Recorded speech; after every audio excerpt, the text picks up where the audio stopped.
తనపై వస్తున్న ఆరోపణలు ఖండించారు రైల్వే కోడూరు ఎమ్మెల్యే ఆరవ శ్రీధర్. రైల్వే కోడూరులో తాను చేసే అభివృద్ధిని చూసి ఓర్వలేకనే నాపై దుష్ప్రచారం చేస్తున్నారంటూ మండిపడ్డారు. వేధింపులు భరించలే తమ తల్లి పోలీసులకు ఫిర్యాదు చేశారని అన్నారు. ఫేక్ వీడియోల వెనుక ఎవరున్నా న్యాయ పోరాటం చేస్తానని తెలిపారు. నా మీద తప్పుడు ప్రచారం, అదేవిధంగా తప్పుడు ఫేక్ డీప్ వీడియోలు ప్రచారం చేస్తున్నారు. నాపైనే ఈ విధంగా దుష్ప్రచారం స్టార్ట్ చేయడం జరిగింది. ఏదైతే నేను ఈ videos fake deep videos morning నుంచి ఫేక్ అని చెప్తున్నారో దానికి నేను సూటిగా మరొకసారి వాళ్ళని అడుగుతున్నాను.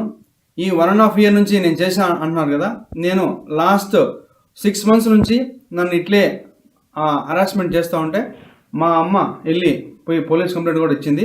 కావున దానికి కూడా మళ్ళీ కూడా నేను దీని వెనక ఎవరున్నారు, ఎవరైతే ఈ వాంటెడ్గా చేస్తున్నారో కూడా నేను చట్టపరంగా కోర్టు నుంచే ఎట్లయితే దానికి తగిన చర్యలు తీసుకోవాలో అదేవిధంగా చర్యలు తీసుకొని నా మీద